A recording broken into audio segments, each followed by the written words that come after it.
Shalom Bapak Ibu lan para sedherek ingkang kinasih wonten ing Gusti Yesus Kristus. Ing dinten menika Selasa 3 Februari 2026 sugeng pepanggihan kalian kula Monica Puspanandarista saking GKJ Karangdawa Klasis Klaten Timur.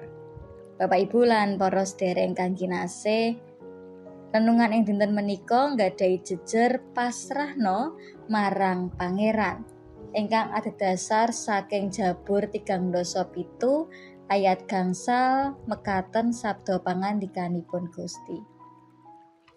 Uripmu pasrahno marang Pangeran Yehuwa sarta kumandela marang panjenengane kang bakal tumindak.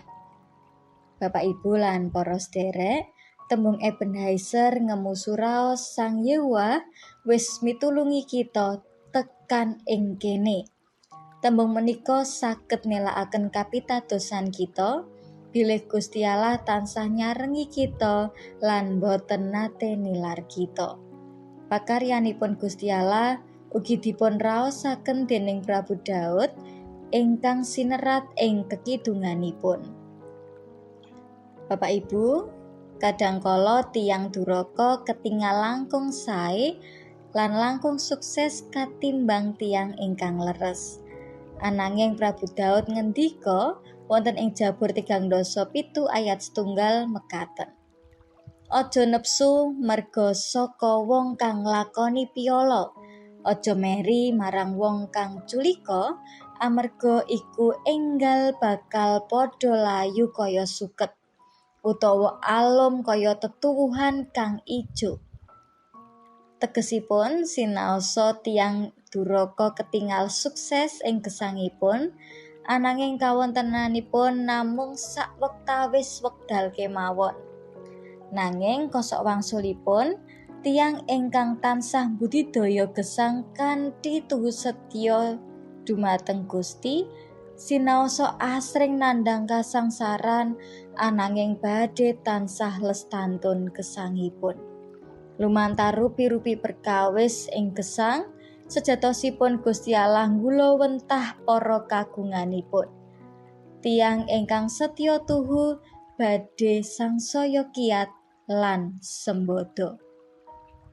Prabu Daud mberek kita sami supados kita tansah masrahaken gesang kita sawetahipun dumateng Gusti Allah. Gusti Allah badhe tansah makarya kangge mbabaraken kabeneran kados dene pepadang. Timbalan kita inggih nglampahi menika menapa ingkang saged dipun lampahi dene bab-bab ingkang langkungi watesing kegiatan lan kesagetan kita, Gusti Allah ingkang badhe tumindak.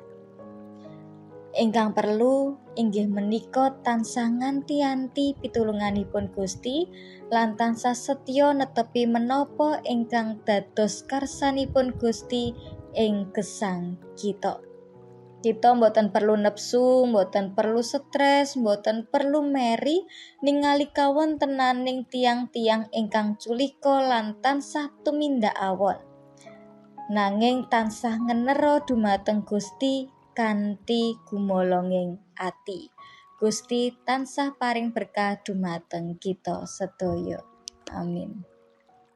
Bapak Ibu lan para sedherek ingkang kinasih, sumangga kita ndedonga. Duh Gusti Allah Rama sesembahan kawula, Gusti ingkang kebak sekatresnan, Gusti Yesus Kristus. Matur nuwun Duh Gusti awit katresnan paduka, awit panuntun saha panganti paduka tansah nyarengi gesang kawula wonten ing saben dintenipun. Duh Gusti Yesus ing dinten menika kawula ugi ngaturaken panuwun syukur awit sabda pangandika paduka ingkang paduka paringaken dumateng kawula ing dinten menika. Mugi paduka tansah nyarengi gesang lan manah kawula supados kawula saged gadhahi manah ingkang tansah pasrah sumarah dumateng paduka. Lan kawula tansah ugi pitados bilih rancangan paduka langkung sae tinimbang rancangan kawula ingkang winates menika. Duh Gusti, kawula kindedonga supados wonten ing gesang kawula bilih sisah menapa ugi wonten ing bingah paduka tansah nyarengi kawula lan kawula pitados bilih paduka boten nate nilar kawula piyambakan.